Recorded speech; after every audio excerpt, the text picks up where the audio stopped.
I'm Matt Booker. And I'm Dave Laird, and welcome to our 2021 Year in Review Books Conversation episode. Oh.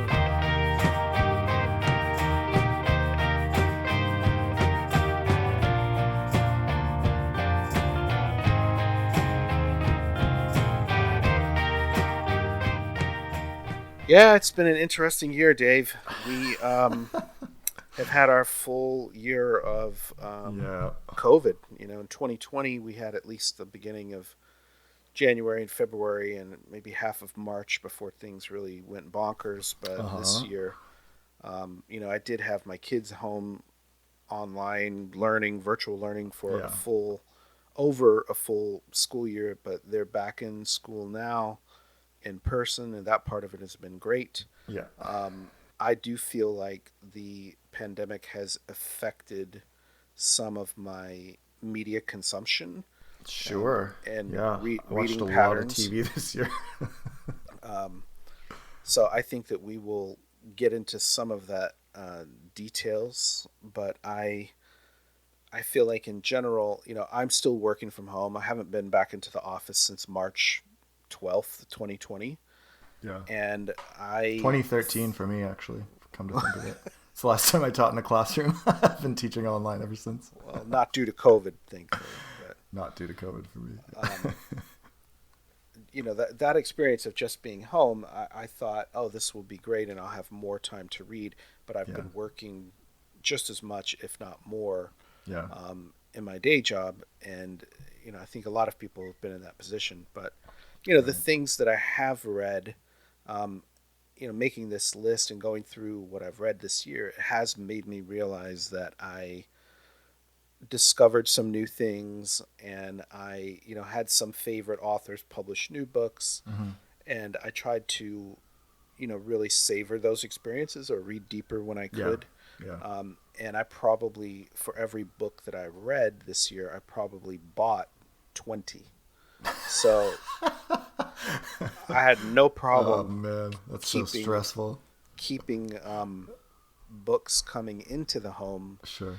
And some of them, frankly, I didn't like, and I'm not going to talk about those because that's boring. I don't want to talk about books I didn't like. I want to talk about books that that Sure, yeah. I That's love. what we exist to do, right? Right. So Yeah. I'm excited to get into this list. Yeah, me too. I, any thoughts before we start going through our favorite books of the year? Yeah, well, just going back to your note about your contemplation about, we just lived through another pandemic year, 2021. I think the best representation of this that I've seen so far is our good friend Robin O'Neill, who was our very first guest on the show. She last year made a greeting card, put it on her website, of a tombstone that said like 2020 rest in 2020 to 2020, um, basically signaling like what a garbage year that was. And then the end of this year, she made a 2021 version of that was like the exact same. Because it's like, oh my gosh, did we really just endure And it said another pandemic year? Like, holy 2021. It sucked too. it That sucks was too. too. That's That the was that's the yeah. caption. Yeah, that's right. So we'll put a link to Robin's store where you can buy those greeting cards and send them to all Yeah. your friends. They're awesome. I did buy Um, those. Those are great. yeah, I got the Um, 2021. um, but we should say also up front that for this year-end episode, we've been doing this now 5, 6 times. We've done a year-end episode. Hmm. We are just doing our books this year, and if you want to hear our sort of non-book lists of film, TV, podcasts, games, non-book things, Music, that yeah, music, right, that's going to be in our Patreon bonus feed. So that's basically, right. if you are a Patreon supporter, thank you. We hope Indeed. that you get some value for your money, and part of that is us moving some of our bonus content over there, just exclusive for them. Of our Um, long-windedness, like our 3-hour recordings, like good right, lord. Yeah. right. So let's just clean it up a little bit, hey?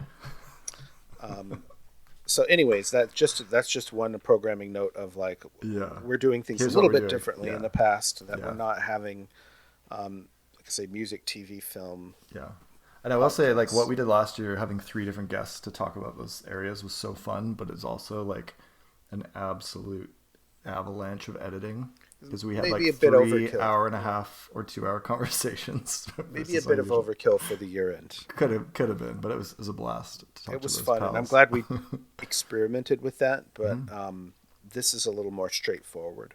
Totally, And totally. I should say that year-end lists are not super interesting to me whenever it's a lot of the same books that everyone's putting on there, Hmm. or I don't really care about the person who's making the list. Um, and so for me, Like if the Franzen put out a year end list, like you're not all um, that no, interested. more just like some random person that's just like, here's my top 10 books. I'm like, well, good for you if I don't know you. But if it's someone who I know and Hmm. I like their taste, then it's a little more interesting for me. For So sure. I Yeah. hope that, you know, if you're listening to this, you've listened to us enough to know our taste in books, and that, maybe there would be something on here that would interest you or resonate with Totally. you. Yeah. And I will say my list of books is a mix of books that came out this year and books that came out some other year, Mhm. um, long ago in At some what cases. ratio would you say like were half the books you read this year books that were published this year or in the last year, say? Yeah, I would say it's about 50-50. That's good. Nice. Um, Yeah, I think and I got quite a few new ones in too. and Looking over my list. this particular list may be even more like 70-30. Like, Cool. I'm now that I'm looking at it, there might really only be three or four books that are, um, it might be four or five. Let's say That 60 are older. 40.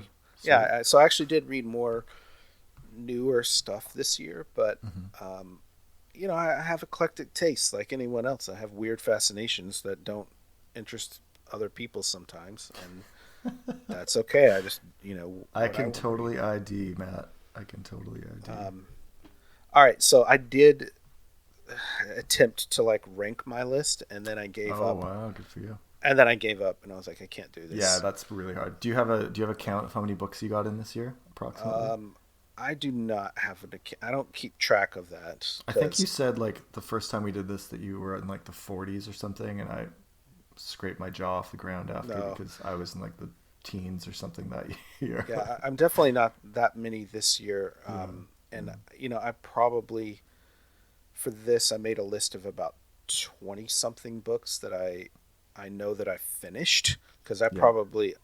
I've gotten to be worse about starting books and not finishing them. Oh yeah. Have you? Where I'm just like, You mm, have no problem just being like one third of the way, and you're like, I'm not put it into down. this. Put it Yeah, down. put it down. Yeah. I rarely do that. I'm such a like completionist. If I start it, I almost force myself, unless it's just really not landing. So I mean, I could have picked up 40 books this year, Hmm. or more, and in some cases read a few pages and just been like, no, I can't, Hmm. change my mind. Right. Um, Okay. Well, why don't you walk us all through a right, few of your so top reads this year? my number one, and there are I'm passionate about all of these books. I love all of these books, Hmm. but I really love my number one, probably favorite book that I read this year that I want to read again Hmm. is Butcher's Crossing by John Williams. Oh yeah. And So so this is the stoner guy, right? Stoner guy, right? Yeah. He's famous for Stoner, and I love Yeah. Stoner. I think it's a good book. It's a great book. Um, Yeah. and I think that Butcher's Crossing for me is maybe even better, So because Western is that the? it's set in the, I would say, 1860s, Hmm. 1870s in Nebraska and Colorado Hmm. and Kansas, but uh, it's not a traditional Western. It is about hunting buffalo. And so these are not necessarily cowboys. It is about, really, what it's about is an Easterner's idea of the West and how the West was made. And part of his argument is that, like, Western literature doesn't have like a Moby Dick. And Moby Dick was written in 1850s or 1840s, 1850s. Um, During that time, there were just as many pioneers setting out across the West as there were pioneers setting it across the ocean to go Mm. hunt whales. Why do we have this great literature about seafaring in the New England area, but not about the Western United States. And so the main character in the book is a guy who's from Boston and who takes a stagecoach all the way across into this tiny little town of Butcher's Crossing to basically just say, like, I don't know, maybe I'll get into this buffalo trade. Maybe I'll do that. And like what a rude awakening it is for him. And just, all the things that can go wrong. And you really do feel when you're reading this that you're along for the ride with him. And it's a very visceral experience of, what it must have been like during this brief window. Really, it was a really brief window where there was like a buffalo trade. Right, yeah. Before they were absolutely like plundered off the face of the earth, more or less. Right. And then, and even the need for why they were being plundered for their skins, that need changed very quickly in like macroeconomic sense. Right. But I would say, this is a very dude book, like, Western buffalo hunter. Sure, gotcha. But you could say the same thing, I think, a lot about Cormac McCarthy books. Sure, yeah. And I think this ranks up there with the best of the Cormac McCarthy. Wow, that's a good endorsement. I mean, that's not surprising if it's by John Williams, but... And I would say it's not trying to, be as biblical in its flourishes of its writing, but its story is just as unique or more unique than that. So that's cool. That's definitely, if not my number one of the year, high up in my top 3. Cool. What year did that book come out? I want to say the 60s. Yeah. Late 60s. Cool. Yeah, that sounds about right. Nice. What was your number one? For me, I didn't rank my read. I just wrote them in chronological order of how I read them. Okay. So I'm just kind of scanning my list here. We had some really fantastic writers on our show this year, and so I would just say like novels by our most recent guest, Deb Olin Unferth, Vacation and Barn 8. I loved this year. Novels by Brandon Hobson that I read this year, I absolutely adored. Where the Dead Sit Talking and The Removed. One book that really stands out to me is Dario Diofebi's Paradise, Nevada, which is a book that came out in 2021, right? This book is also on my list. Yeah, it's a book about kind of a semi-fictional Las Vegas and kind of like a online poker player who moves there to sort of make it in the real world of poker and try and make his fortune. But there's a bunch of sort of fictional places within Las Vegas that exist and characters who work at them. And the cold open of the book is like there's an explosion, and then we kind of backtrack and then lead up to that kind of climactic moment throughout the book.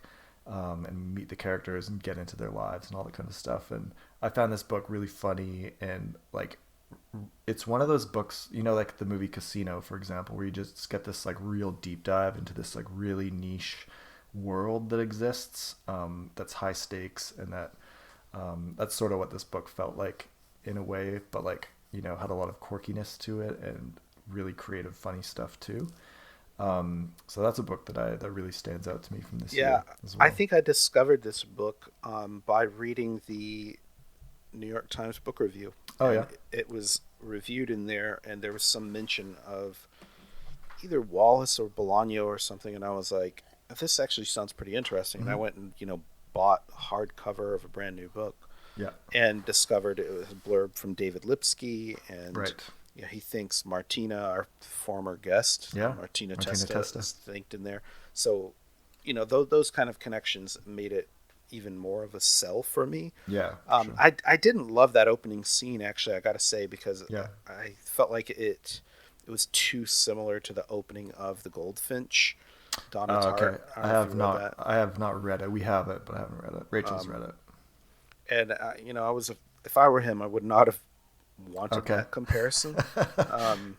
Yeah, I haven't heard a lot of people speak really highly of The Goldfinch, even though it won the Pulitzer. I actually think it's a good book. Yeah. I actually think it's a good book, but there's parts of it that I didn't love, and that was... Anyways, what I did love about Paradise, Nevada is the characters, and especially Yeah.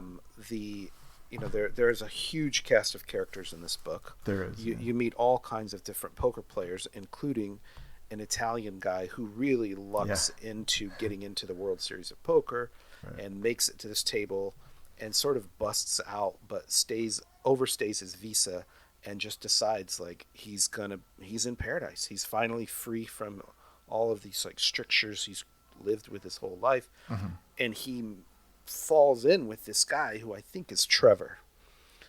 The YouTube star. Yes, and just this films guy himself walking around Vegas and playing poker and stuff. He is a super memorable character. Yeah, for sure. And I thought that relationship alone between these friends, these guys who become friends, this Italian who can barely speak English, and this sort of like bro tech guy who's a wears YouTuber, cargo pants and stuff, right, and super into like cereal and stuff. He out of the kindness of his heart just really befriends this Italian guy. I really love that plot line was great. There's a whole nother plot line about unionization of the cocktail and restaurant workers at one of the casinos. So in a way, I felt like there's some parallels between Infinite Jest here, and there's some of it.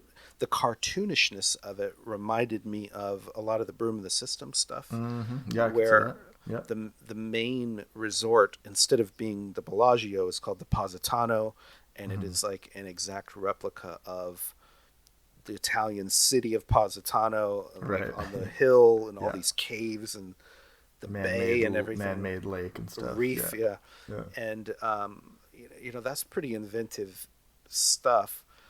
But I also felt like there were patches or little set pieces of just really fucking stellar writing in this book. Yeah. And one of the first ones was a scene about ping pong, and he's playing ping pong, and it's one of the best like descriptions of a ping pong match I've ever read. It is great, yeah. And there's a lot in there too about online poker. Like clearly, this guy, the author Dario Diofebi, he had been a professional like online poker player, right? And it's pretty, and he's Italian too, so there's some autobiographical stuff there, right? But it's pretty interesting to get that insider's view of how these guys think and operate. So I agree that was a fantastic book. I don't think it got enough attention, and I'd love to see what this guy writes next. Yeah, me too. So that was that was on my list. Let's call that my second one. What's your second one? Cool. A writer that I read for the first time this year is Willie Vlautin, who you put me on to. Lean on Pete I read really early in the year, and then his new one that came out this year, The Night Always Comes. I really enjoyed both of those books a lot. Just like really kind of sad, dark, like blue collar stories about people just trying to make it in America. That unsurprisingly, Night Always Comes is on my list as well. It's fantastic. And we should say we did not rehearse our list. This is the first time I'm hearing your list and you're hearing mine. And yes, I've been a big fan of Willie Vlautin for years, and so him coming out with a new book is very exciting for me because he's really one of my favorite writers. And I just devoured this newest book in like a day. It's fast it's really read. Quick. It's little. But it took him years to write, and I know that I think he said in another interview he had rewritten it entirely a few times. Oh wow! Trying to get it right, and it's the story of, like you said, an impoverished woman who is saddled with all kinds of problems, and most of the book takes place like in a 24-hour period. Yeah, 48-hour period, maybe something like that. And I love things that have that kind of a constraint in the story because it gives you the chance to really get into their life. And she's got a problematic mother who gives her a lot of problems. Money wise, she's got the house they live in. It's like falling apart, and the car. And I think if you haven't tried Willie Vlautin, this would actually be a good starting point. I think agree. Lean on Pete might be his best book. I also really like his previous book to this one, which is called "Don't Skip Out on Me." Oh, right. I've I not would read that one. highly recommend that one as well, Mm-hmm. which is about a kid who is an amateur boxer. Cool. Um, and Willie loves his hometown or where he lives, which is Portland, Oregon. Right. So this book, being set in Portland, is sort Mm-hmm. of a love letter to the working class Yeah. poor Yeah. in Portland. Mm-hmm. So yeah, let's call that my third book on my list as well. I really love that book. Yeah, it's phenomenal. How about your next? What's number four-ish? All right, number four-ish is, and I should say here too that I did not include, our guests that we had on this year. You mentioned Deb Olin Unferth and Brandon Hobson. Yeah. I definitely loved reading The Good. Removed by Brandon Hobson, and it's on my Yeah. list. Let's call it, It's wonderful. a mention. Same with Barn 8. But number four on my list is a previous guest who we have not spoken to in a while, who came out with a new book on August 10th of this year, and that's Kyle Beachy, Oh yeah. The The Most most Fun fun Thing. thing. And this is one of my absolute favorite books of the year, and it's called, the subtitle is Dispatches from a Skateboard Life. And I am not a skateboarder. Dave is. I don't know how the hell you haven't read this yet. Was maybe is it better? Oh, it was. I did go a couple months with some friends, and like I could barely walk for the next 4 days. Getting into my car, I was like using my hands to lift my legs into the driver's seat. Cause like I'm too old for this shit, man. You know. Fair enough, but But I think Kyle is like my age, or maybe even like a year or two Yeah. older than me, and he Yeah. skates like at least every day. Yeah, and if you know anything about Kyle before this, or before you read this book, you would think, how the hell has this guy not written a skateboarding books yet? Like, Right, he because the clearly, slide, his novels got stuff about skateboarding in it, right? right, and Yeah. he tells the story in here about how his second novel he worked on for years was kind of a skateboarding novel, Mm. and it just basically he couldn't make it work. It just kept failing, and he didn't like it. His agent didn't like it, or whatever. And then, out of the sort of ruins of that failed project, he was like, "Fuck it, I'm going to say what I really want to about skateboarding and life." And this is really like a memoir. Yeah. But I absolutely I underlined probably this book more than any other book I read this year, Oh, sweet. and flagged a million things in it, because really about half the book is not about skateboarding directly. It's about marriage, and his kind of new marriage at the beginning of this book, where they've been together for a few years, and really how they got together. And it's like, what are the big questions in life? And for him, a lot of this is tied up with, you know, life, liberty, and the pursuit of happiness. And all of that is skating. Like, for him, that is true, like, form of freedom and happiness. Like, it's the most fun thing. Yeah. And I can attest, like, in my heyday of skateboarding, there were not many other things that I wanted to do before skateboarding. Yeah. Like when you have a great community of people who love skating together, and it's like summertime and you're down at the skate park, and it's just like, it's skateboarding and it's community, right? And like the reason that we love the things we love is because, if they happen in community, they're even better, right? Yeah. So yeah, skateboarding can be very fun when you're not like ruining your body, which is also a lot. But yeah, I regret having not read this yet. I have it. It's been on my shelf for a while. I'll tell you what, Matt, I'll read it next. Yeah. As soon as I'm done, I'm reading A Naked Singularity by Sergio de la Pava right now. As soon as I'm done that, I'm about halfway through, I promise you I will read Kyle's book. Well, like I Promise, say, Kyle, you can bank it. I think you will even get more out of it than me, because Sure, you yeah, know, I you can expect to. he goes deep into the history and the lore and the details of skating, Yeah. and all of that stuff was fine for me. But there is stuff in here about Wallace. There is stuff in here about DeLillo. There is stuff in here Oh, that's about just really just life that he intersperses it with. Mm-hmm. And it's just full of heart. Like he's being very vulnerable here. Like it'd be easy to make fun of a 40-year-old dude out skateboarding, right? And Yeah. like Yeah. he's very self-conscious of that. Mm-hmm.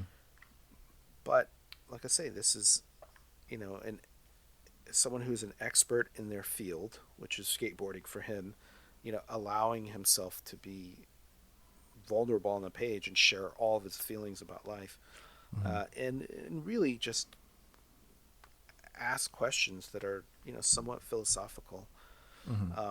and somewhat, you know, I don't know. It's about, you know, love and heart, because Mm-hmm. he's really struggling at one point with his marriage, and relationship. Um, and there are these little like bafflements. He calls them bafflements or Mm-hmm. questions that are put in, kind of interspersed.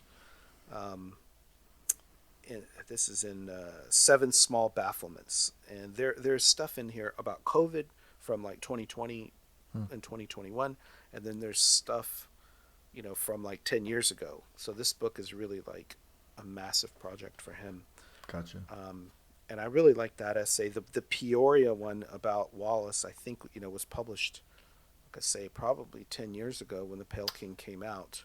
Oh yeah, I think I Um, remember we talked about this with him when he yeah, was on the show. Maybe. Yeah. yeah, Yeah. and that's in here, of him, you know, going Oh, down cool. to Peoria and basically taking a skateboard with him, looking for a Mm-hmm. skate park. Mm-hmm. Um, but I really like this one essay in particular, Seven Small Bafflements.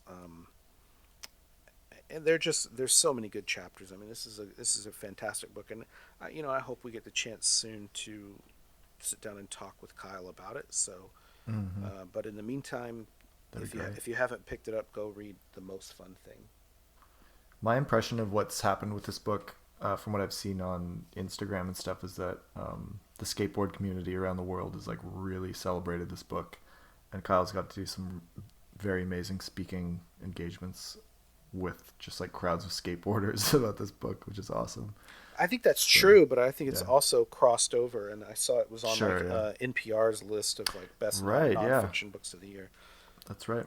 So it appeals to people like me who are just, you know, I'll read anything if it's well done. Yeah, yeah, totally. Hmm. What about you? Cool, What's next super on your cool. list? Let's see. I read a book called Women Talking by Miriam Taves. Have you heard of Miriam Taves? I've She's like a heard really of famous Canadian writer. I've heard of her. I've not read this. Tell me about it. She's best known for a book that came out probably around 10 years ago called A Complicated Kindness. And then she's got another one called All My Puny Sorrows. And then one from this year that just came out that Rachel has been raving to me about called Fight Night. And she writes largely about her experience growing up in like a Mennonite community in Manitoba, and which is like the prairies of Canada. So it's like the Midwest of Canada, basically. Um, but this book, Women Talking, is about a small Mennonite community in South America where a series of like really violent rapes and attacks have happened in the middle of the night to a bunch of the women in this commune, perpetrated by the men who also live on this commune, involving belladonna, which like knocks the women out, and then so the whole book is basically the women having like a series of meetings about what to do about this like series of attacks that's happened to them, and it's mediated by a male character, which is really interesting because he's literate and none of the women on the commune are literate as part of like the like you know extremely religious conservative Mennonite values or whatever. But so they've co-opted this one guy who's like a sympathetic character and well educated, and he spent lots of time away from the colony and stuff, and he's come back. So all of this is mediated through him, and he's there just to like keep a record. He's like keeping minutes of their meeting. But the book is so funny. It's so winsome. It's really heartbreaking. It just is one of my very favorite books that I read this year. And it's a really short, quick read, mostly all dialogue of just these women talking about what do we do here. And Um, it's based on a true story. yeah, I think there are some signals to that. Yeah, That's I don't think it's like completely like nonfiction in that way, but I think that it's based on like a similar sort of series of events that happened on a Mennonite commune, but like the characters are all fictional and that kind of thing. So I'm gonna look this up. yeah, Sounds super good. good. Women talking, yeah. And Fight Night is apparently also fantastic and very funny. Sounds good. Yeah, yeah. So I intend now to go read a bunch more Miriam Toews. And it's funny, like I don't read a lot of Canadian fiction.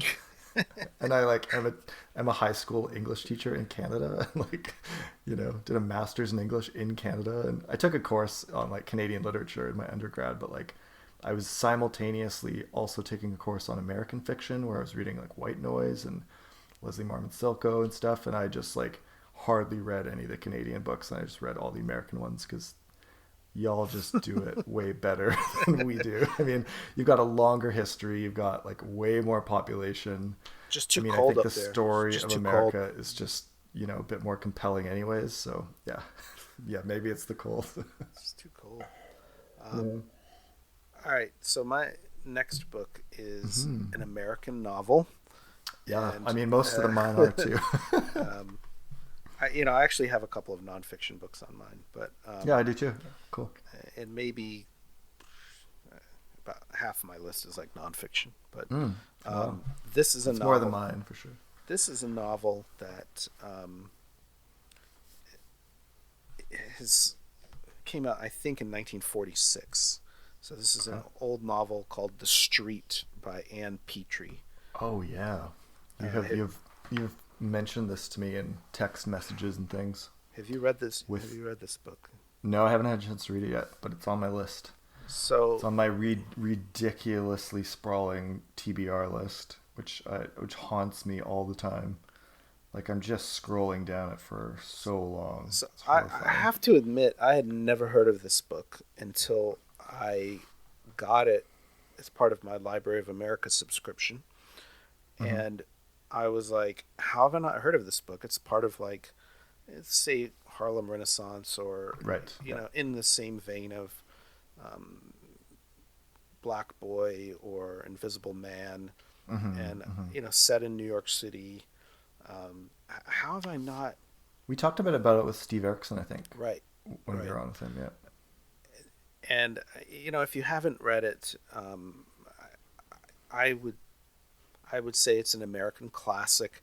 It sold more than 1 million copies in her lifetime, Mm. um, and somehow it just didn't get on the sort of syllabi the way that Invisible Man Mm. or Black Boy did, Oh yeah. which are told from the perspective of um, sort of a Bildungsroman, right? Yeah. Like a coming of Coming of age novel. age. Yeah. And this is a little different in that it's told from the perspective of a single mother. And I think, there was long periods in our history where that was not as respected as it Hmm. is now. Hmm. And, now there's a lot of sympathy and respect for single motherhood. But I think it was less so in the 50s and 60s when, Yeah. the civil rights movement, and even into the 70s and 80s, it was not sort of As socially accepted common, right? It or wasn't even yeah. as common Yeah. as it is now. Um, so I think that hampered it, but it also makes it seem more modern now. When you do read Hmm. it, Yep. you can relate to it and say, "Oh, well, there's this poor woman. She's got a kid that she wants him to do well, but she has to leave him alone because she's got to go work." Hmm. And leaving this kid on the streets of Harlem, how does she get out of this? She's got to work to make money so they can save to move to a nicer place. Um, and it reminds me actually a lot of Willie Vlautin stuff. Hmm. And actually, I would compare it to some of his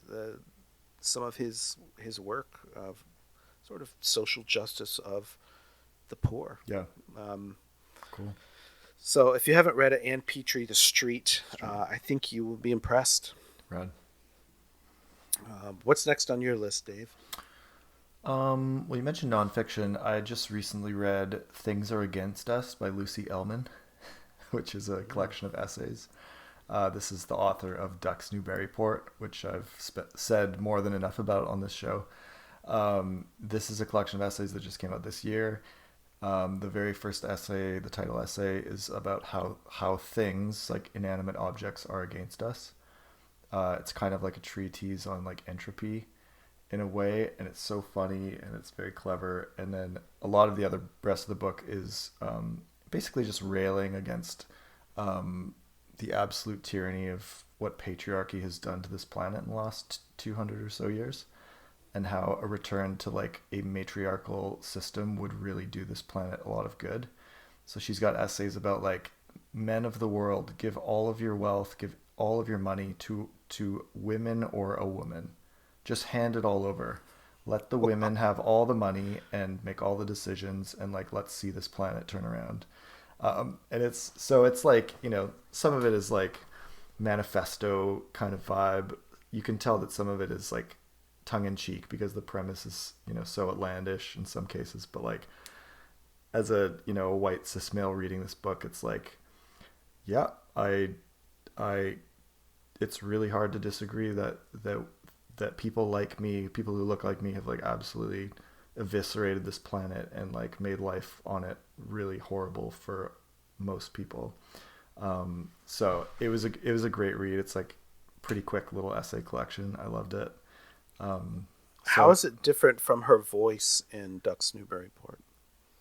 It's pretty radically different in that like it's essays. So it's, It's more straightforward. It's a lot more straightforward, and it's not so married to that form of the fact that yada yada yada.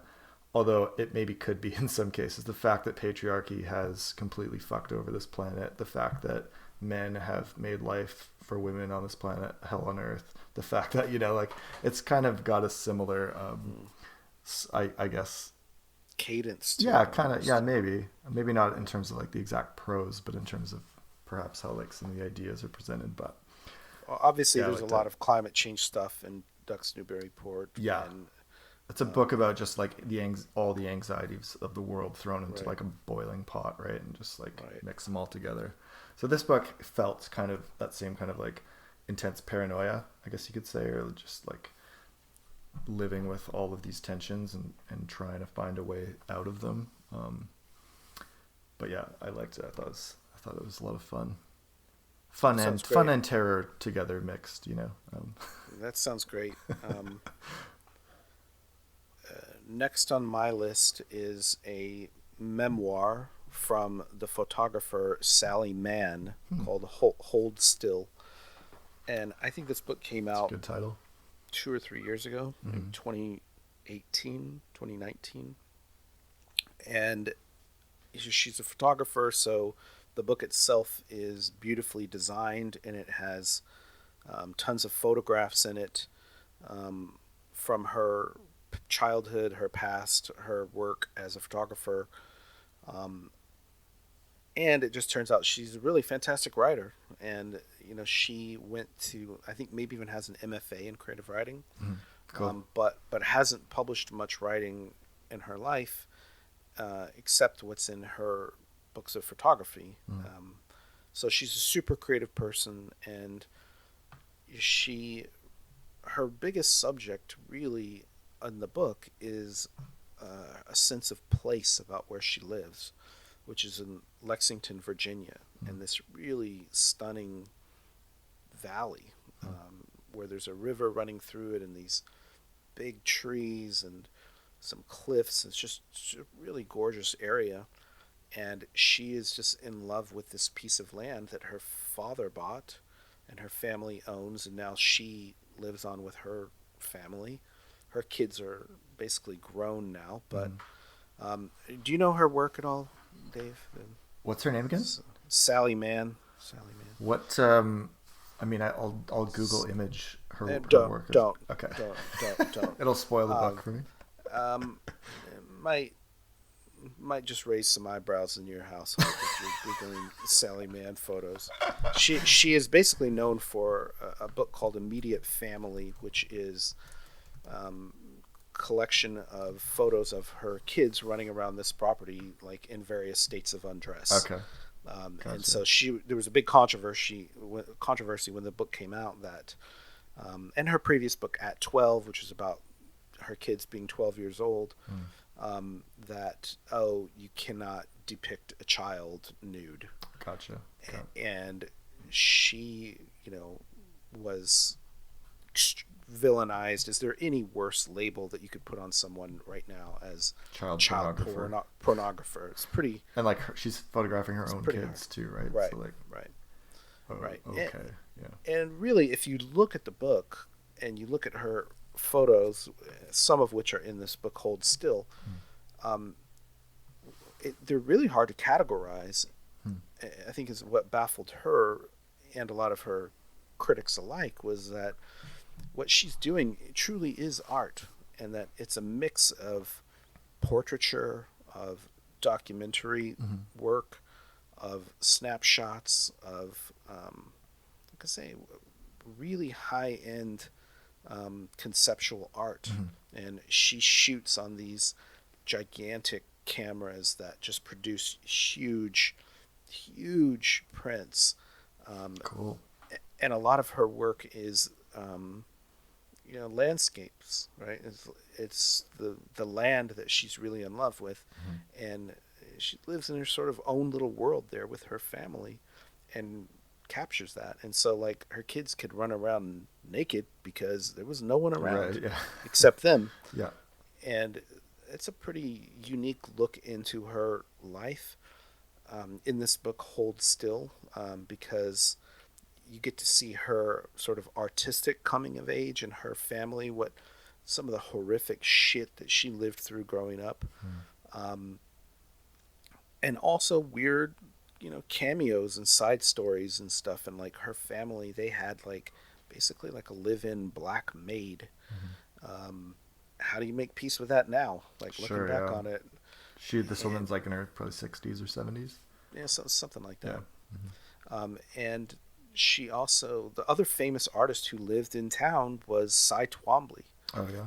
who is kind of the opposite of her, not a photographer, Sure. but they got along very well and had a lot in common. And there's a lot about Cy Twombly in the book, which I was very interested in. Right. And it's a pretty thick book. Like she really kind of goes chronologically through her past up to the present, and a lot of it is about her love of horses. This area of Virginia has tons of like horse farms, and she didn't really get to ride a horse until she's much older, like recently. And it's just a true snapshot into her mind at various points in her life. Cool. And I love it whenever an artist who's really good in one area goes and does something completely different. Like, Yeah.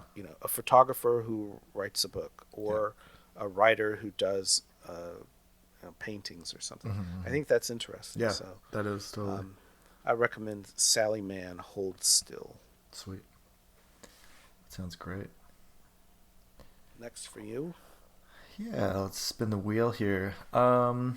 Okay, so a sort of a name that's been recurring a lot on our show in the last couple of years I've noticed is Eli Horowitz, Oh, I know. who's has edited a lot for McSweeney's. So like Adam Levine, he was his editor on the instructions, and I think Vacation by Deb Olin and Unferth mentions him. And he's like sort of moved into television and writing for television. But I read a book by him called The Silent History this year. It also has two other authors, Kevin Moffat and Matthew Derby. And it's like a dystopian future fiction where the premise is that like a bunch of children start being born that just like have no capacity for language, like verbal language. So it's kind of like feels like The Leftovers or like Children of Men, kind of, these dystopian works that deal with like there's this new phenomenon that people are experiencing on the face of the planet, and like what are the social impacts of it on the world. I thought it was pretty great, this book. And apparently it like when it first either like the first form that it came out, it was like an ebook or something where every time you read it, it was different, or maybe like different people around the world got like different versions of it or something like that, because it's like the way it's written is kind of in like a lot of vignettes from the perspective of like a really big cast of characters. So I'm not sure exactly what that looked like. I just had like a paper novel of it, so maybe I don't know if I got everything or half or like what exactly I got, but The Silent History was great. If you like dystopian fiction, if you like weird biological phenomenon happening to people on this planet, and like the fallout of those things and the implications of those things, it was a pretty great read. I liked it. Yeah, I read a previous book of his called The Pickle Index, Hmm. and it was just okay. It Hmm. was sort of forgettable for me. Do you have his book, The Clock Without a Face? I remember when that book came out, Yeah, it's and it's sort really of cool. a treasure hunt Yeah, it is. It's like a mystery. It's like a mystery. kid's book, so it's the shape of it is very strange. It's like kind of like an A-frame house, and then the sides go down a bit, and then a flat bottom, and then the art. Oh, I'm trying to remember the name of the artist. I don't know it, but the artist who does the illustrations for it is fantastic, and I have tons of my computer backgrounds are by this artist. But yeah, it's like a kind of like Encyclopedia Brown style like mystery read where every page is a different like floor, a different person's apartment in this Yeah, building, and then they're sort of like trying to puzzle together the like it's like murder mystery or something. It's been like a decade since I actually read it, but I think we have it in Flannery's room right now because it like is a kid's book, but it's like pretty actually sophisticated, and you wouldn't read it at like one bedtime. It's pretty long. Maybe be like 7 bedtimes worth of reading or it's something. funny. Yeah.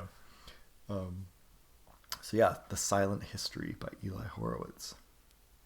That's cool. Yeah. Um, the next book that I have on my list, I had a minute of panic just a minute ago where I was like, "Shit, did I put this on last year's list too?"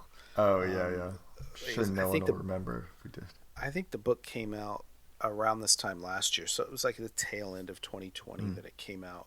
But I've finished it earlier this year, like mm, probably February of this year, and that is this book called Panthers and the Museum of Fire by Jen Craig. mm. And this is a short novel, maybe 120 pages, published by Zero Gram Press. Hey, And our buddy Jim Gower right. is the brains behind Zero Gram Press. That's right. And Jen Craig, she talks about in here, don't call her Ginny Craig, um, is the Genius. is the she's an Australian author. She lives in Sydney, Australia, and the book was originally published there in Sydney, but it was never published outside of Australia until Mm, now, until last year, I guess. But I loved this book. I was absolutely blown away by this short little book, and it, mm. even though it's 120 pages, it took me a while to read this Oh wow, book. pretty Um, dense writing style. well, it's not that it's dense so much as Mm, that it's hard to set it down because it's such in the voice, and I think mm, a little bit of a comparison here to maybe the voice in Ducks Newburyport, mm, or maybe the voice in the Fogel section of the Pale King, mm. um, and that it's really a first person reminiscence of a long lost friend who has died and left a manuscript called Panthers in the Museum of Fire. And it's such a stunning title. Mm-hmm. Yeah. She talks about where this comes from is on an exit ramp on a Sydney highway. There's a sign that says Panthers and the Museum of Fire, Oh and yeah. Panthers is the name of like a rugby club there. Um, Right. and there's like She's a like nicely wedded firefighter these museum. together, right? Um, well, I mean, the highway department did it. Like it's all on that sign. Like, Yeah, yeah, yeah. next exit, Yeah. Panthers in the Museum of Fire. Right. Um, but in this book, all it is like she's on the way to go meet a friend, and she's got this manuscript that her friend who had died had left behind, and she herself is a writer, and it kind of inspires her to get back to work or be more creative, have this breakthrough in her own writing. And um, there are a lot of look backs at like her history with religion and God, Hmm. and her history growing up with anorexia. Hmm.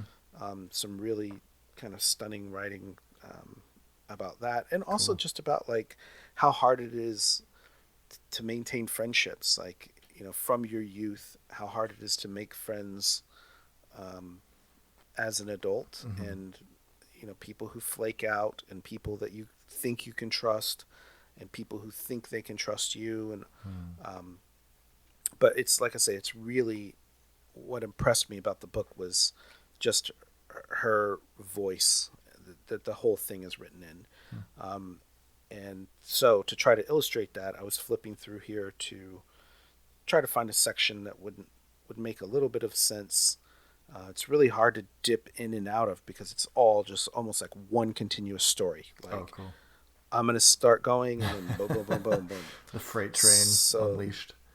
yeah, Gotcha. and you really need like the context just builds up and builds up and builds up. Um, but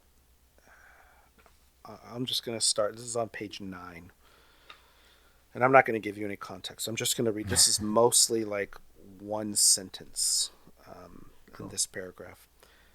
And she says, Sarah has always been someone, I said to Raph that time.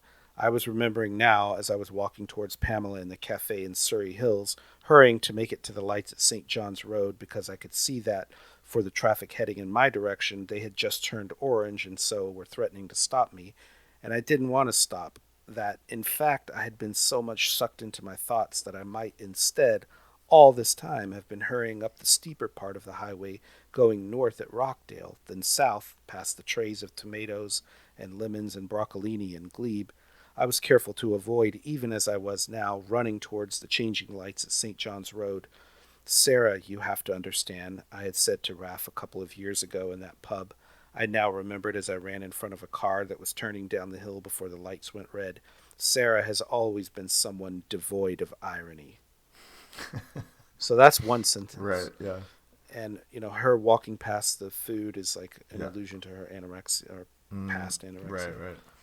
Mm. But it just really builds up to kind of a fever pitch in her mind. Yeah. Yeah. But I really love the character that you get to know in this short book. Like I say, even though it's short, it's very kind of all encompassing. Um, Cool. and Dustin Illingworth, if you follow him on Twitter, he did a great interview with Jen Craig. I would encourage you to go read that. It's probably 10 times more articulate than I'm being about this.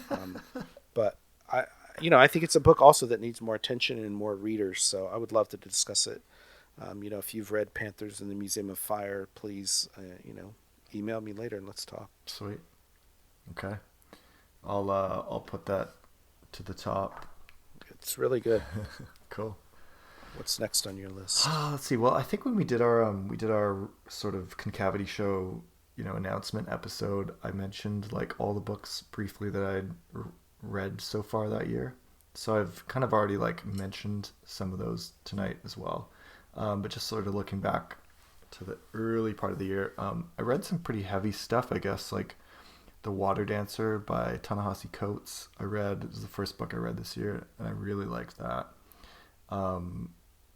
Harriet Tubman is a character in this book, and like a pretty prominent character. So, and then like 3 books later, I read The Underground Railroad by Colson Whitehead. So I got a real kind of deep dive into. Hey, Matt's holding it up right now. I got a real deep dive into 19th century Civil War America era stuff. And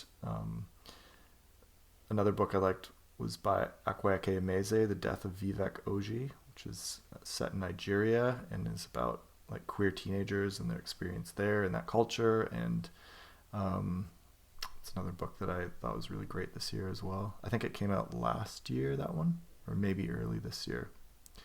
Can you spell that? The Death of Vivek. Vivek is Vivek, and then Oji. OJI. Okay. Yeah, by Akwaeke Emeze. And they wrote Freshwater, which is a novel that I've talked about quite a bit before on the show as well. Have you read Drive Your Plow Over the Bones of the Dead by Olga Tokarczuk yet? I have not. The only one of Okay. hers I've read is Flights, and I really Okay. liked Flights Yeah. a lot. Cool. I don't think we've talked about it on the show, but She just came out with a like 1,000 plus page novel that just finally got translated into English like yeah, this the Book month. of Jacob. The Book of Yeah, Jacob. Yeah. Yeah, so I'm potentially interested to read that in 2022. I gotta say it's weird. Like I read stuff about Drive Your Plow, and I was just like, don't know Mhm. if I'm ready for that right now. Like, Yeah, it's pretty gothic, I would say. Um, and like it has a lot of, I'd say there's a lot of hype around it. yeah. My experience reading it, I thought it was quite good. I don't know if I'm gonna go around like recommending it to a lot of folks, but there were some cool aspects to it. So does that count for your? I wasn't keeping track of how many you I just listed tick. like six or seven. You're ticking off your list pretty well there. Trying to keep some sense of brevity here. I'm not. Cool. Um, Next on my list is a really interesting book that was published by Ugly Duckling Press in Mm-hmm. Brooklyn, and it came out this year. And it's really like a book of essays or one long extended Mm-hmm. essay.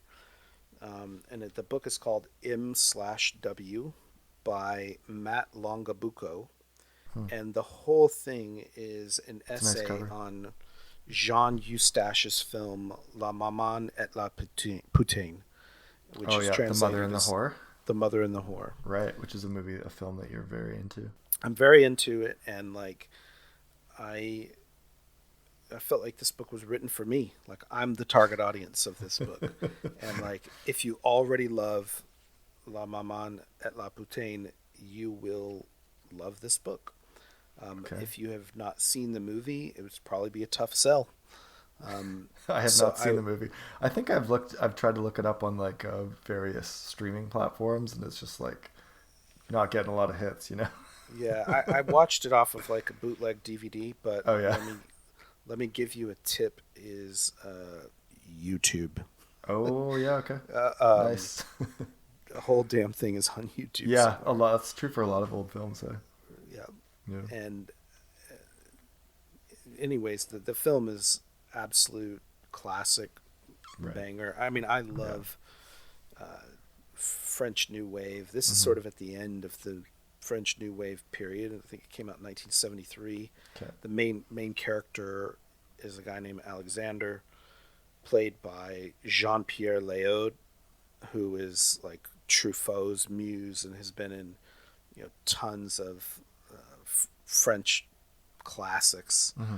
and he is really, I would say, I mean, he's still a great actor or whatever, but he was 29 when this movie came out. And Mm-hmm. God, I think he's still alive. But the way that this book is structured is it's sort of a take on the Roland Barthes book S/Z. So Okay. that's why this is M/W, and well, and that book in particular is stunning to me, and that the whole thing is an analysis of um, a Balzac story called Sarrasine.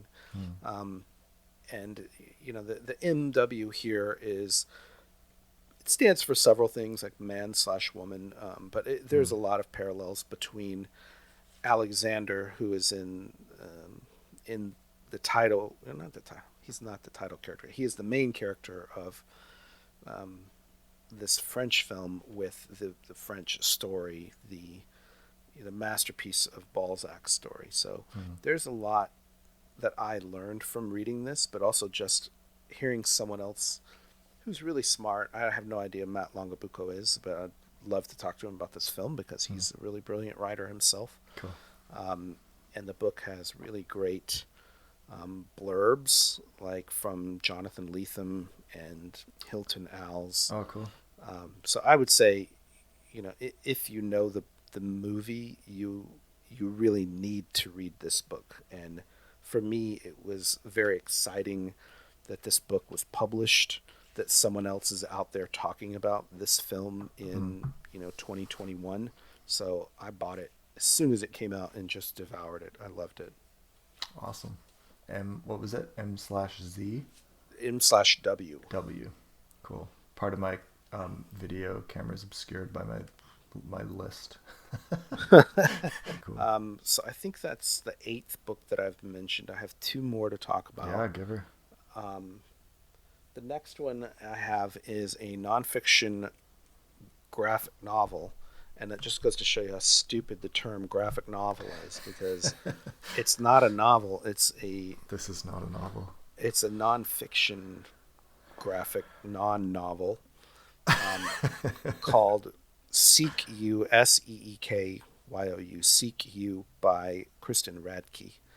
And Kristen Radke's previous book was called Imagine Wanting Only This, and I absolutely loved it. She was one of the main illustrators and art designers and directors for The Believer before they shut down. Oh yeah, So, that's a so tragedy from 2021. Hey. So if you know a lot of her artwork from The Believer, you would like this book as well. Oh, cool. But this is really like a broad investigation of the idea of loneliness in America. And she starts out with everything from the invention of the laugh track to like to all of the sort of scientific evidence of how bad it is for you to live alone, like physically. And the research that was sort of done on chimpanzees and monkeys about deprivation of touch and mothering instincts and all of this stuff. And there's some personal stuff of her own mixed in there, talking about times when she has felt lonely and lived alone. There's a lot of stuff in here about social media and surveillance and performance, and how people can turn on you. And it's really, there's nothing else like it. It's hard to describe. I've never read a graphic novel like this. I really went through it really fast because it was so compelling. Even though it's pretty thick. It's like 350 pages. Yeah, totally. So there's a lot of work, and it's got a fantastic blurb from Chris Ware. So I was sold. Yeah, that's a good. That's one of a my good favorites. Totally. So I highly recommend if you have any interest in graphic novels in general, but also just writing about loneliness, you should check it out. Cool. That sounds fantastic. Like I've taught like media literacy courses before, and social media courses, and as like a high school teacher, and that sounds like, man, that would really, some of that would drop really well into one of those courses. Totally, man. Yeah. I think I'm down to the last book on my list. Cool. Go for it. Are you done with your list? I mean, I've got other books that I read, but I think I've mentioned most of the kind of most standout ones. And I did mention some of these in like 6 months ago, so I don't want to belabor the early ones too much either. Well, the way that I said the Kyle Beachy one, I hope we can turn into an episode and conversation with Kyle. The same with my number 10, which is a nonfiction book that came out this year called Understanding Jennifer Egan, written by our buddy Alex Moran. Yeah. And, what a great guy. I got an advanced copy of this book. And I don't like reading on PDFs. I think we've talked about this before. We agree. I really prefer the printed book. I love to read with a pencil in my hand. Yeah. It's hard to do. You can't use a pencil on a frickin' PDF. But this is the rare exception where I read like the whole PDF book. And Alex, when I do try to write anything for an academic audience, there are some people that I try to mimic, and Alex Moran is definitely one of them. Like, Alex Moran is like one of the funniest, most wry, like hilarious, like British dry wit people I've ever met in my life. For sure, but he's at every Wallace conference. He's read everything, and he has read way more than me, and knows way more than me, and is able to distill all of that into really cogent essays. And so it's a short book. Each of Jennifer Egan's books gets a pretty in-depth treatment, which there's no other book length thing like this out there, right, about her. looking at Jennifer Egan's work. And fingers crossed, we get Jennifer Egan to come to the Wallace conference next I year. was just gonna say I'm sensing an Austin endorsement coming up here. So It's a I good mean, I have to segue. mention it. It's a lot of on my mind. Yeah, Is that she is scheduled to be our keynote speaker for that's the right. DFW conference in Austin, first weekend in June, June June 2nd, 2nd 3rd, through 4th, 4th. Yeah. 2022. I'm gonna So be there just unless keep like those, global events like self implode even get more. get your booster More shot. variants. Yeah. Yeah. But yeah, really awesome seeing Alex's work on the Jennifer Egan project, come to Hmm. fruition and be published. So Hmm. I think that made it a really exciting part of the year. It's really fun to see friends, people that put out books of this nature. Like it was great to see Matt Luter and Mike Miley put out the Conversations with Steve Erickson book this year. Another friend of ours who's we've talked to on the show and about him on the show a lot, Michael O'Connell, is coming out next year in I think July. The Conversations Yeah. with George Saunders Right. book, which I'm really excited for that. And it's so cool that someone who's a friend is done work on that and is putting that out. So that probably could be an episode next year, I think too. Yeah, totally. So yeah. So keep an eye out for those. I mean, there's one other book that I wanted to mention, which is another short book called Idiophone by Amy Fusselman. It came out, I think, in 2018. It's a And cool title. it was on my list because it's partly about the Nutcracker, and Like Tchaikovsky. yeah, yeah, Okay. and it's like partly about her obsession with the Nutcracker, and like really like if you think too hard about what's going on in the Nutcracker, there's some weird shit. Okay. Yeah, I Um, can see that. but the way the writing style of it is so unique, like it's almost like a poem, and in a lot of paragraphs are just like I want. I want to be open. Or I want to open the door and let more worlds in. I want to be in two worlds at once. I want to be in three and four and five world at once. I want to sextuple my worlds. I want candy and coffee to dance for me. I want to transmit their message like Tchaikovsky did. I can't believe how he was working near blind while composing the Nutcracker. The Christmas tree becomes huge. She talks about. I mean, I like this. it's a very passionate sort of plea.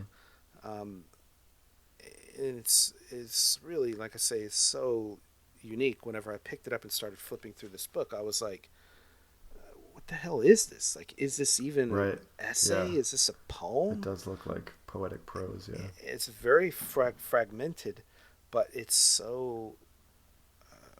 I don't know. I think what I'm attracted to in books is clearly like some heart, some vulnerability Yeah, just like raw, on honest the page. transparency. Yeah. That's Because the good I stuff. have nothing particular interest in the Nutcracker, Sure. but what is this woman talking about? Yeah. And like just living through her. It's short, like say 100 pages, but clearly she had to write this. And I felt that way with Kyle's book. Like he had to write this. Right. This is what Yeah. he has to It's do. like his bone is in So his bones. that was my number 11 book. So this goes to 11. Everyone else has got their top 10 Oh books. yeah. We've got our top 11. Top 11s. Nice. Um, So that's sort of a nice little bow on your year in reading, Matt. What are some books that you have sort of at the top of your pile to read next year? Oh, What are you really psyched to read in so I'll tell you 2022? what I'm reading now. Yeah. I don't look too far into the future, but I have had on my nightstand the new Christian Tabordo novel, Oh, The The Apology, Apology. Yeah, I'm which excited is for that too. pretty different from his other books, and I'm kind of excited to see what he's doing new. Mhm. I also want to finish reading Tex Gresham's Sunflower. Yes. Um, Tex sent us those that's recently. He actually, that's on did my you hear side his too. story about how he went to the premiere of Licorice Pizza in LA and he Yeah, happened to have a yeah, copy of his novel like in his coat or whatever, and he saw yeah. Paul standing there alone and he just like went up and gave him a copy of his book, really subtly, and was just like, "Hey, I wrote this. I think you might like it. Great Yeah, to it was talk to you," and incredible. walked away. Yeah, it was incredible. Yeah. So I've read the Um, first 4 or 5 pages of that just to get a sense of the flavor, and it seems really cool. So, and he was yeah, on Beyond the Zero podcast, which you were as well this year. So, right, as right, was Sergio Della Pava recently. right. Yeah, That's pretty Ben's getting exciting. some real bangers. Um, I I also have a book on my to read list that I bought after reading the newsletter from the new Dalkey Archive Mm. Press. So after John O'Brien died, Dalkey basically was bought by um, Deep Vellum and Chad Post, who's at Rochester, and they started going back and they're going to reissue a bunch of stuff and republish some stuff and publish some new stuff through Dalkey Archive. But Chad, in the newsletter, if you're not subscribed, go sign up for the Dalkey Archive newsletter. He goes back through some of the archives and talks about books that he really loved acquiring when he worked with Mm. John. And one of them was this book by a like Flemish writer called Louis Paul Boon, Mm-hmm. Boon, and the book is called Chapel Road, Mm. and it's phenomenal. Like I started reading this book, and I was just it reminded me a bit of like John Berger's Pig Earth, um, which is a It's a really great phenomenal title. book if you haven't read that. But Pig Earth, but Chapel Road is maybe even like the translation it really comes across Mm. well. And but it's a pretty thick book. Let's say 400 something pages. So I want to get to that next year. And I put on Twitter that I just started reading a experimental novel called Little Scratch by Rebecca Mm. Watson, and this book is like chaotic on the page. Like there's multiple Sweet. columns, and there's Sounds up my like alley. text messages going off, and like there's this woman walking down the street, and you're kind of in her thoughts in one column, and it's really trying to represent like what someone's thought process looks Mm. like. So some pages the words skip all over the place, and some pages they run on. Um, but it's a little difficult to get into. Like I really need to commit to that one to read Mm. it. So um, I also picked up the past I don't know some point this year I just picked up Hamnet, which I really liked the description of fictionalization of like Shakespeare's time, Maggie Okay. O'Farrell, and that was a popular book on a lot of bestseller lists, and I started reading it and I was like, oh, this is really good, and then I put it down and I just forgot about it. Mm. So I need to pick that one back up and finish it. Also, the book White Dialogues was recommended to Mm. me by our friend Grace, Oh, cool. by Bennett Sims, and I had some maybe even comparisons to Wallace. Mm. And it's a collection of short stories. I started reading one of them, and I was like, "Wow, this guy's really good. I need to really like find time to commit to this one as well." Mm. So, tell me what I should read. Cool. I'll probably ignore you, but Here's my that email that's some of the address. stuff. Yeah, that's some of the stuff on my nightstand Cool. right That's now. great.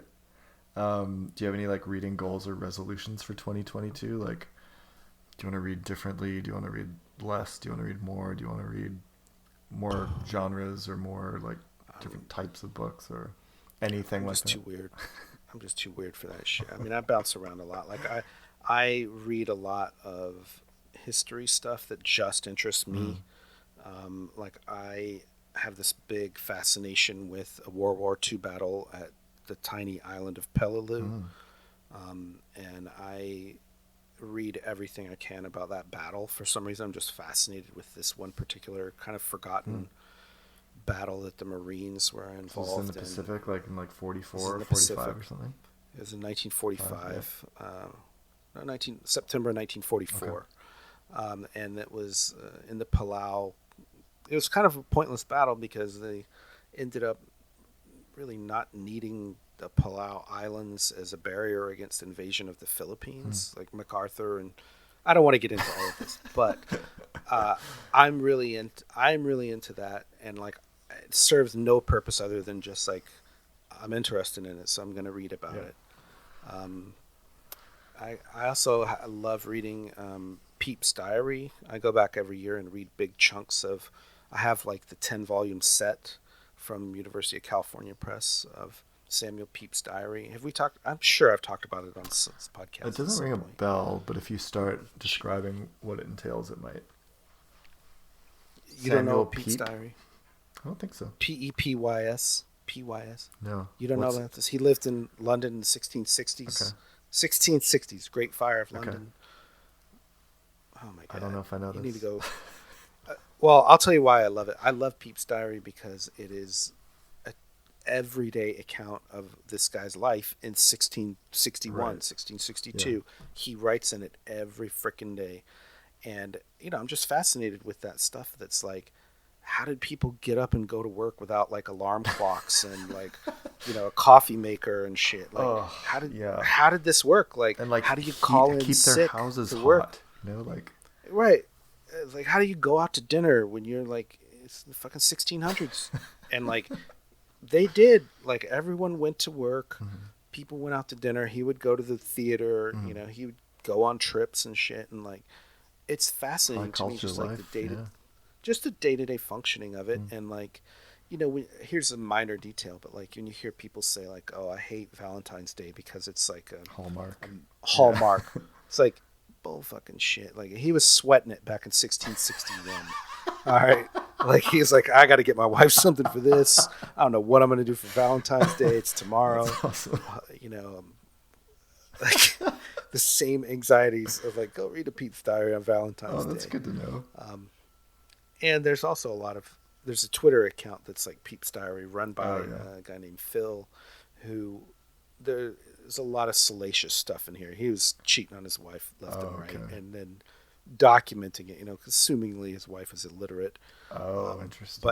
Yeah. maybe even not illiterate. But he would write it in like all of his diaries were written in like a form of shorthand, Mm. and so they had to be translated. And even when they were translated, a lot of the salacious stuff that he would document was like in his like kind of pigeon version of Oh, okay. Spanish.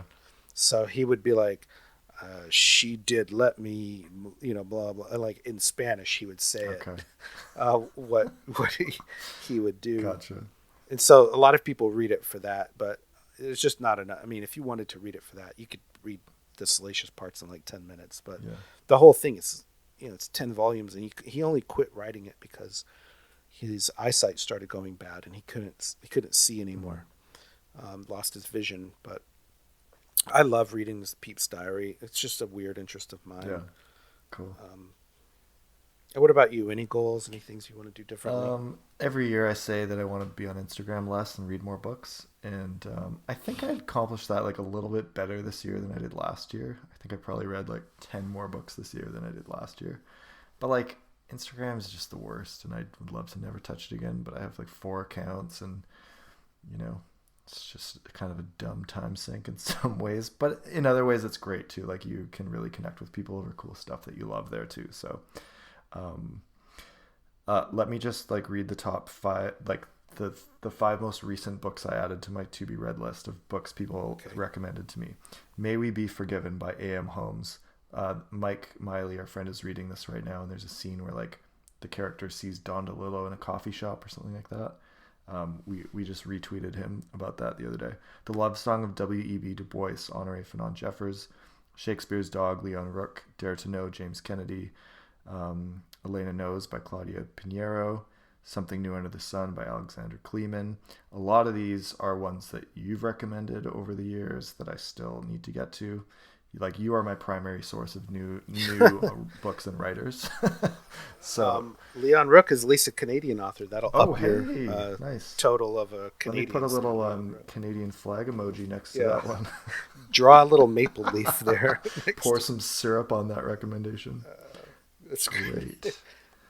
Cool. Yeah, so, just like one of my things that I said this year is that I was going to reread finally for the first time The Instructions by Adam Levin. It's now December 15th. I don't think I'm going to get through Naked Singularity by December 31st, so it might be a 2022 reread. But I would love to revisit that because I read it like 10 years ago. Um, So That would be a big project. it is a bit of a big project, but I think I probably will like have a summer vacation for the first time this year in like 9 years, because I've always taught through Wow. the summers as an online teacher, but this summer I'm gonna get a break. It looks like, so maybe that'll be my summer reading project. Um, yeah. So Well, I think it's been an interesting year. I have the same goal as you, which is just to read more. It does make me happy yeah, to really get into a book and lose myself. yeah, I feel like I'm always chasing that feeling of where I just can't put a book yeah, down. And I definitely felt that this year with the Butcher's hmm, Crossing, with Anne Petrie, with the Willie Vlautin. yeah, There were a lot of like highs for me. That was probably my top three yeah, of just feeling like I can't wait to get back to this book and just see what yeah. happens. That's awesome. Um, I so as reading as an escape there Yeah. was really I fun. have some very fond memories this year of reading America and the Cult of the Cactus Boots for just like an hour or two at a Yeah, time in one sitting, like in the yeah. backyard in the sun, with like a nice cold libation and just really like plumbing the word tunnels. So yeah, I like Totally. really I like viscerally just really enjoyed reading this year, and I think I think I'm gonna chase that dragon as much as I can in 2022 as well. Yeah, All right. cool. Well, thanks to everyone again who wrote into Yes, us. we got a lot of great Please, recommendations from listeners in emails. A lot totally. of people sent us their own books that they wrote this year, so that's very Please very reach out cool to and, us. and awesome to get We're that too. our emails concavityshow@gmail.com. If you don't have it, feel free to email us directly. Mm. Send us your We're top 5, top 10 list of books you read this year. I'd love to see that. would love to see Yeah, it. Um, Concavity Show on Instagram. Like you said, we spend less time there, but I think it's the best of the social networking platforms we yeah, have. for sure. Um, and I do look at Twitter, probably too much, but More than I do, I we're think. Concavity Show at Twitter on Yeah. Twitter, And then and the languishing Facebook page as well that yeah, is might as well like shouldn't even exist at this point. But just let it die on the vine. yeah, maybe. We really want to thank our patrons from this year, and we have 2 new patrons since last episode. One of them, amazingly, this is very cool, is Deb Olin Unferth, who was our last guest. It was like Unprecedented. such an unprecedented jolt of dopamine when I saw the notification that she is a patron of the show. So thank you, Deb. It's so cool that you're supporting us in this way. We really appreciate that. And we also want to thank so much Rob Raymeyer for backing us up on Patreon. And I got to give a shout out to Rob's Instagram. His brother makes these very detailed, intricate figurines from movies, and these are movies that I tend to really love, like Paul Thomas Anderson movies and stuff. And I'm just gonna bring up his Instagram handle because you have to go check this stuff out. It's really really amazing. So Rob's Instagram handle is RDZ84. That's RDEEZY84, and like they're just like these are really close up photos of these like figurines that his brother makes, and so he does like some of the management for this account. But then his brother's account has like all these photos too. And there's just like tons of like there will be blood. There's the Daniel Plainview figurines of these are amazing. Like he's holding like a bowling pin and stuff over his head. They're like really amazingly intricate and detailed. Very cool. So check out Rob's Instagram account and Totally. business. It's Yeah, amazing. those figurines super Yeah, they're impressive. So wild. Very cool. And so I think that wraps up our kind of book chat for 2021, almost an hour and a half. If you care to hear the rest of the stuff like music and film and video games and TV, we're going to throw that, like we said, in our bonus Patreon episode for the Mega Novelist tier. Check that out if that interests you. We hope you had a great 2021, if that was somehow possible. Um, I think a few cool things happened in my life this year. Like we had another child, Winston. He's awesome. Loving him. He's almost 3 months now. We did like a huge reno in our house, and we lived out of our house for like 4 months, and that sucked. But being back is really cool. So yeah, I mean, good things can sometimes happen while you're just waiting for life to move on, get back to normal. True that. All right. All right, thanks for your bucks, Matt. Talk to you Okay, next year. thanks for listening. Catch me now as I say